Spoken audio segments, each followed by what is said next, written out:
بسم الله الرحمن الرحيم عن انس رضي الله تعالى عنه ان رسول الله صلى الله عليه وسلم صلى الظهر بالمدينه اربعا وصلى العصر بذي الحليفه ركعتين السلام عليكم ورحمه الله وبركاته প্রিয় দর্শক শ্রোতা মণ্ডলী, আজকে আমি মিশকাত শরীফ থেকে একটি হাদিস পাঠ করলেন। এই হাদিসটি বুখারী এবং মুসলিম শরীফের মধ্যে রয়েছে। এই হাদিসের রাওয়ী হলেন আনাস রাদিয়াল্লাহু তাআলা আনহু। উনি বলতেছেন, নবী করিম সাল্লাল্লাহু আলাইহি ওয়াসাল্লাম একদিন হজের জন্য মদিনা থেকে সফর করার জন্য ইরাদা করলেন। নবী করিম সাল্লাল্লাহু আলাইহি ওয়াসাল্লাম জোহরের নামাজ তো মদিনায় থাকা অবস্থায় 4 রাকাত আদায় করলেন। আর মদিনায় আবাদে প্রবেশ করি এবং অতিক্রম করি যাওয়ার পরে একটি জায়গা ছিল হুলাইফা। যখন নবী করিম সাল্লাল্লাহু আলাইহি ওয়াসাল্লাম সেই জায়গায় পৌঁছিলেন, সেই জায়গায় পৌঁছার পরে আসরের ওয়াক্ত আসি গেল। তো আসরের নামাজ নবী করিম সাল্লাল্লাহু আলাইহি ওয়াসাল্লাম 4 রাকাতের জায়গায় 2 রাকাত আদায় করলেন। যাই হোক, এই হাদিসের দ্বারা যখন কোনো বান্দা শরঈ মুসাফির হবে তো 4 রাকাত নামাজগুলিকে 2 রাকাত করে আদায় করার হুকুম এই হাদিসে পেলেন। এবং আল্লাহ তাআলার তরফ থেকে শরঈ মুসাফিরকে একটি ছুট দিয়েছে, সেটা কসর বলা হয়। এই 4 রাকাত নামাজগুলিকে 2 রাকাত করে আদায় করা, এটাই আল্লাহ তাআলার হুকুম।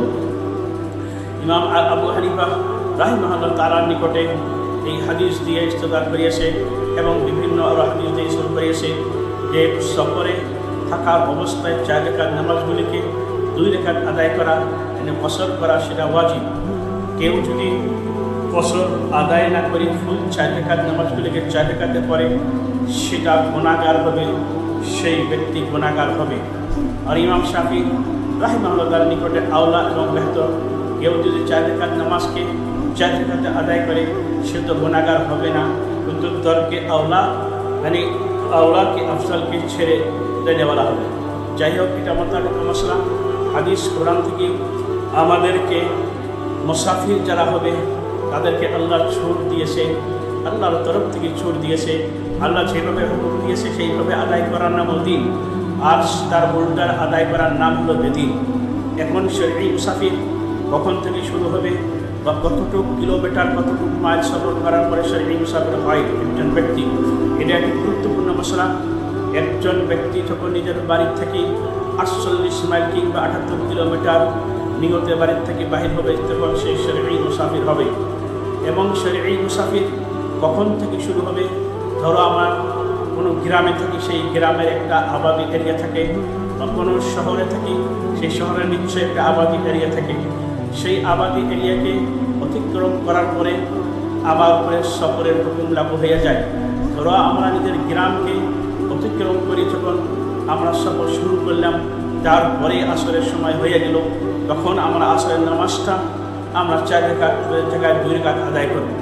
ধরো আমি তুলসীবিল এরিয়ায় থাকি, তুলসীবিলের একটা আবাদি এরিয়া আছে, সেই এরিয়া ক্রস করার পরেই আসরের ওয়াক্ত হয়ে গেল, তখন আমি আসরের নামাজকে 4 রাকাতের জায়গায় 2 রাকাত আদায় করব।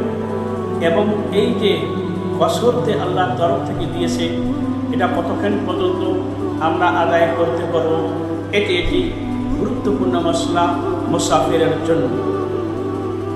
মশলা হলো, একজন শরঈ মুসাফির যখন হবে 48 মাইল কিংবা 78 কিলোমিটারের নিয়ত যখন বাড়ি থেকে বাইর হবে, নিজের বাড়িতে ফিরে না আসা পর্যন্ত সে কসর করে নামাজগুলি আদায় করবে।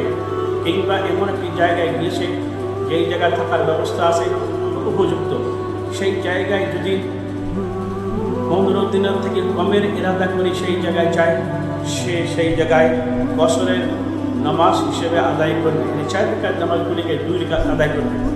যদি আপনি নিজের বাড়ির থেকে ইরাদা করছেন, ধরো আমি গুয়াহাটিতে একটা কামে গিয়েছি, আর ওখানে কামে যাওয়ার পরে মিনিমাম এই কামটি 15 দিন কিংবা বেশি ওখানে সময় লাগবে, এনে বাড়ির থেকে নিয়ত করে গিয়েছে আমি ওই জায়গায় 15 দিন ওর থেকে বেশি থাকার জন্যই গিয়েছে, নিয়ত আছে। যখন আপনি সফর করে যাবেন গুয়াহাটি পর্যন্ত, তখন তো নামাজগুলিকে কসর করে আদায় করবেন। তখন গুয়াহাটিতে পৌঁছবেন, কারণ আপনার নিয়ত আছে আমি 15 দিন এর থেকে বেশি থাকার নিয়ত রয়েছে। ওখানে পৌঁছার পরে কিন্তু নামাজগুলিকে কসর করবে না, পুরোপুরি নামাজ আদায় করতে লাগবে, মানে 4 রাকাত নামাজগুলি 4 রাকাত আদায় করবেন। যদি আপনার নিয়তে 14 দিন কিংবা 15 দিনের থেকে কম থাকার ইরাদা থাকে, তখন আপনি 4 রাকাত নামাজগুলিকে 2 রাকাত আদায় করতে পারবেন। আরেকটি মশলা রয়েছে মুসাফিরের জন্য। মুসাফির যখন সফরে চলে যায়, নিশ্চয়ই নামাজ পড়ার ইরাদা যদি থাকে নামাজ পড়ে, আর অনেক মানুষের নামাজ পড়ে না, সবাইকে নামাজ পড়ার তৌফিক দেব। আর কোনো মসজিদে যদি কোনো মুসাফির নামাজ পড়তে যায়, ওখানে জামাত আরম্ভ হবে এবং ইমামতি করবে, তখন কোনো মুসাফিরের জন্য আর 4 রাকাতের জায়গায় 2 রাকাত আদায় করবে না। জামাতের সাথে যদি নামাজ পড়ে মুকিম ইমামের পিছনে 4 রাকাত নামাজগুলিকে 4 রাকাতে আদায় করবে, কারণ ইমামের তখন ইত্তেবা করা জরুরি হয়ে যায়। আর যদি কোনো মুসাফির যদি ইমাম হয়ে নামাজ পড়ায় আর মুক্তাদি যদি মুকিম হয়, তখন মুসাফির ইমাম 4 রাকাতের জায়গায় 2 রাকাতে পড়বে। 2 রাকাত পরে সালাম করি, সে বলবে আমি মুসাফির, আপনারা বাকি 2 রাকাত পুরো করে নিন। আরেকটি মশলা রয়েছে, এটা অনেক ভাই এবং আমাদের সাথী ভাইরা জিজ্ঞাসা করে থাকে, যখন আমরা সফরে যাই এই সফরের সুন্নত পড়বো কি না পড়বো। তো মশলা এইরকম লেখা রয়েছে, ফজরের সুন্নত পড়বেন, বাকি নামাজের সুন্নতগুলো আপনার উপরে ইখতিয়ার, আপনি পড়তেও পারেন না পড়তেও পারেন, পড়লে ভালো, না পড়লেও কোনো সমস্যা নাই বা কোনো ক্ষতি হবে না। ইনশাআল্লাহ নেক্সট ভিডিওতে আমি শরঈ মুসাফিরের অনেক মশলা আছে বলার চেষ্টা করবো ইনশাআল্লাহ তাআলা।